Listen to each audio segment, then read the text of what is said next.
Drop it.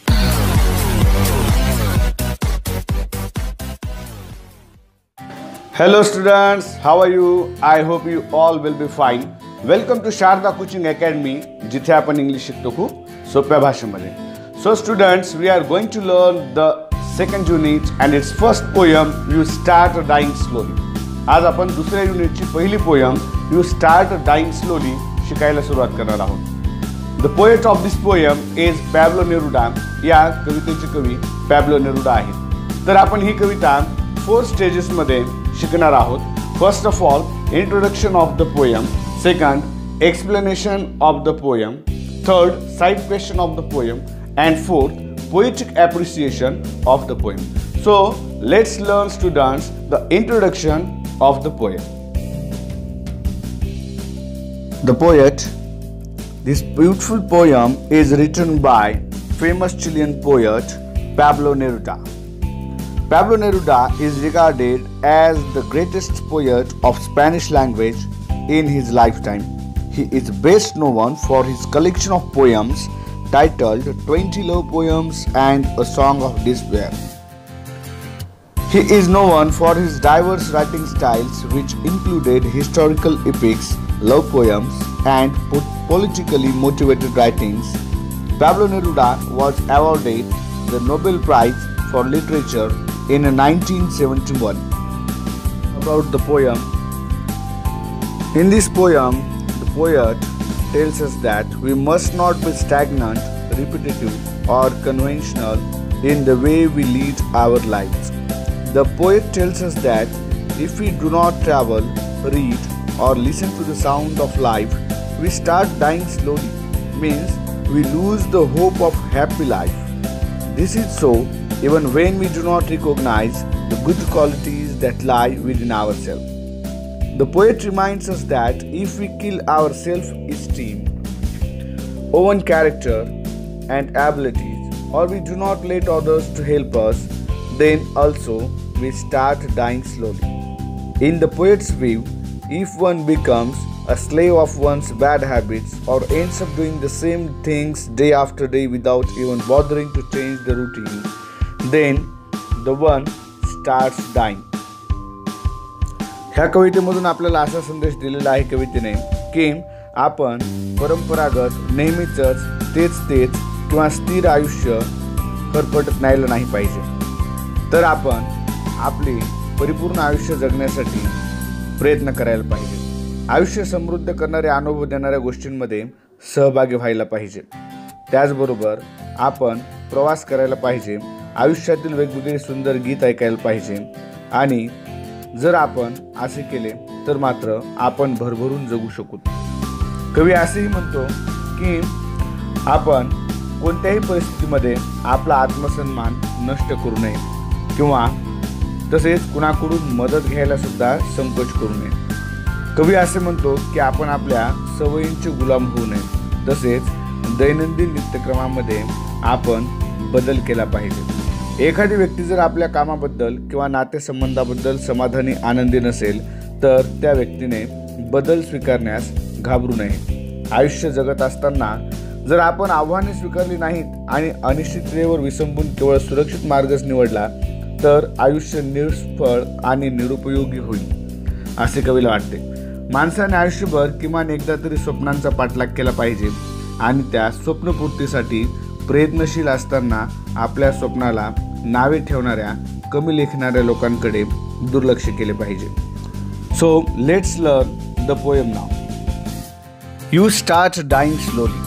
It doesn't mean that you actually start dying slowly, but it means that you lose the hope of a happy future.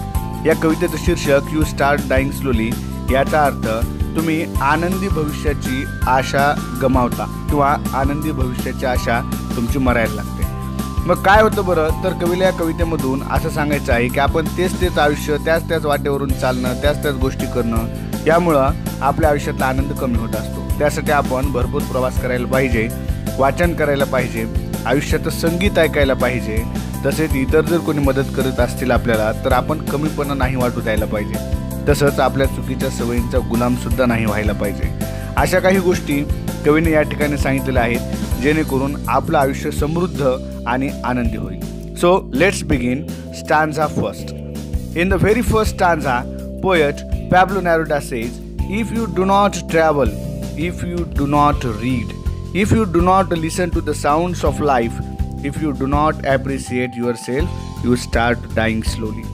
कवी असे म्हणतो की if you do not travel, जर तुम्ही प्रवास करत नसाल, if you do not read, जर तुम्ही वाचन करत नसाल, if you do not listen to the sounds of life, जर तुम्ही आयुष्यातले वेगवेगळे आनंदी आवाज ऐकत नसाल, मधुर संगीत ऐकत नसाल, if you do not appreciate your self, जर तुम्हीच केलेल्या गोष्टींना स्वीकारत नसाल, स्तुती करत नसाल, यू स्टार्ट डाईंग स्लोली, तर तुमची आनंदी आयुष्याची इच्छा, आनंदी भविष्याची आशा मरायला लागते. In this first stanza we understand that poet has used figures of speech anaphora where each line of each stanza are same and repeated many times.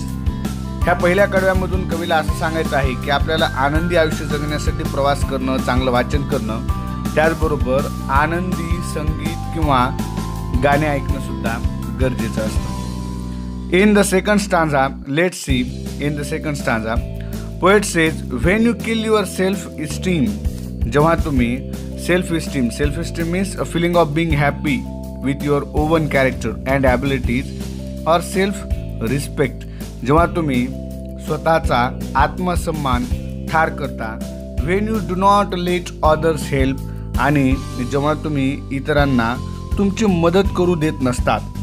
अर्थातच बऱ्याच वेळेस आपण आपल्या अहंकारामुळे ते करत असतो. यू स्टार्ट डाईंग स्लोली, तर तुमची आनंदी भविष्याची आशा मरायला लागते. We should not bother if somebody helps us, जर कोणी आपल्याला मदत करत असेल तर आपण निश्चितच संकोच नाही करायला पाहिजे. Now see what does the poet say in the third stanza.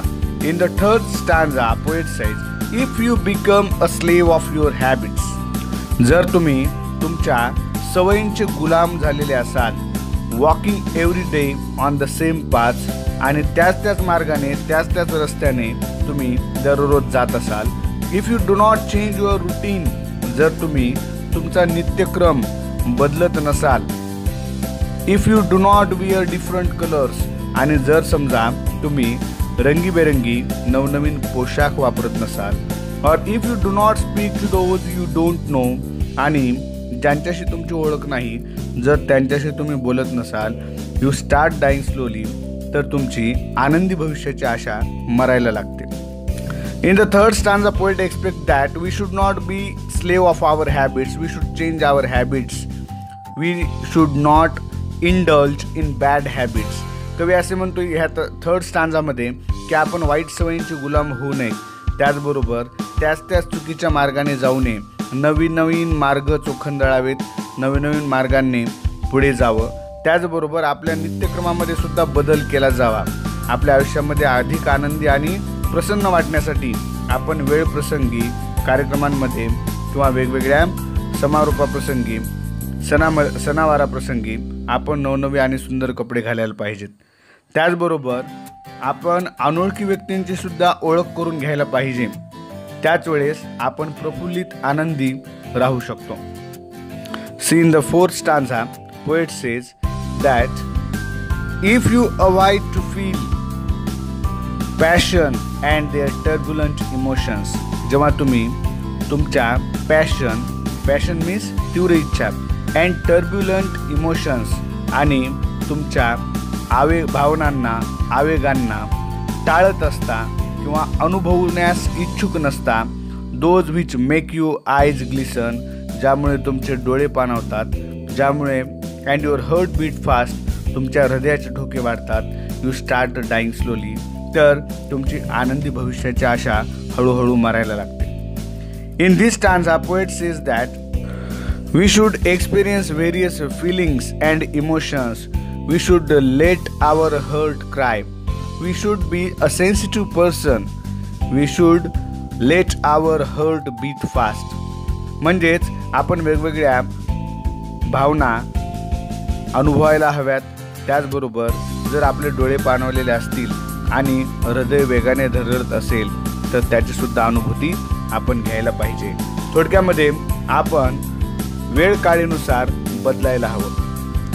In the fifth stanza, poet says, if you do not change your life when you are not satisfied with your job or with your love. कवी असे म्हणतो की जर तुम्ही तुमच्या कामाबद्दल किंवा नातेसंबंधांबद्दल समाधानी किंवा आनंदी नसाल तर त्या व्यक्तीने बदल स्वीकारण्यास घाबरू नये. आपण त्या ठिकाणी बदल स्वीकारायला पाहिजे. If you do not risk what is safe for the uncertain. जर तुम्ही आयुष्य जगत असताना आव्हानेच स्वीकारली नाहीत आणि अनिश्चिततेवर विसंबून केवळ सुरक्षित मार्गच निवडला आणि त्या सुरक्षिततेमध्येच समाधान वाटलं किंवा आपण रिस्कच नाही घेतली तर if you do not go after a dream आणि तुम्ही जे स्वप्न पाहतात त्या ते स्वप्न पूर्ण करण्यासाठी पाठलाग करत नसाल किंवा ते स्वप्न पूर्ण करत असताना आपल्याला नावे ठेवणाऱ्या लोकांकडे लक्ष देत असाल तर मात्र यू स्टार्ट डाईंग स्लोली. तुम्ही हळूहळू मरायला लागता. म्हणजेच तुमची आनंदी भविष्याची आशा मरायला लागते. If you do not allow yourself at least once in your life time to run away from a sensible advice. कवी म्हणतो की जर एखाद्या व्यक्तीने आयुष्य सर्वार्थाने समृद्ध गोष्टी केल्या नाहीत तर आपली भविष्याची आनंदी राहण्याची आशा मरायला लागत असते. If you do not allow yourself at least once in your life time. तुम्ही तुमच्या आयुष्यामध्ये कमीत कमी एकदा तरी तुम्हाला स्वतःला परवानगी द्यायला पाहिजे. At least once in life time to run away from sensible advice. तुम्ही एखाद्या wise full of common sense म्हणजेच सेन्सिबल ॲडवाईसपासून जर समजा दूर धावत असताल किंवा स्वतः त्या सल्ल्यापासून दूर जात असाल ते समजून घेत नसाल तर मात्र यू स्टार्ट डाईंग स्लोली. तुमची भविष्याची आनंदी भविष्याची आशा हळूहळू मरायला लागते. So the poet says. म्हणून कवी असे म्हणतो की आपण मनमोकळेपणाने आयुष्य जगायला पाहिजे. आपण आपलं आयुष्य जबरदस्तीने नव्हे तर जबरदस्तपणे जगायला पाहिजे.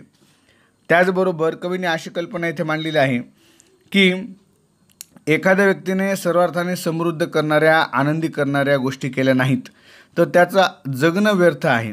तो व्यक्ती केवळ मरणाची वाट पाहत दिवस मोजत असतो. तो खऱ्या अर्थानं जगत नसतो. या ठिकाणी कवीला असंही म्हणायचं आहे की असे व्यक्ती निरुद्देशपणे कुठलाही उद्देश नसताना केवळ जगत राहतात. त्याचबरोबर ते एक एक दिवस हळूहळू उलटत जातात पण त्या जगण्यामधून काहीही साध्य होत नाही. त्यामुळे प्रत्येकाने आनंदी चिंतामुक्त आयुष्यातील प्रत्येक क्षणाचा आनंद घेत जगला पाहिजे असा संदेश कवीने यामधून दिलेला आहे.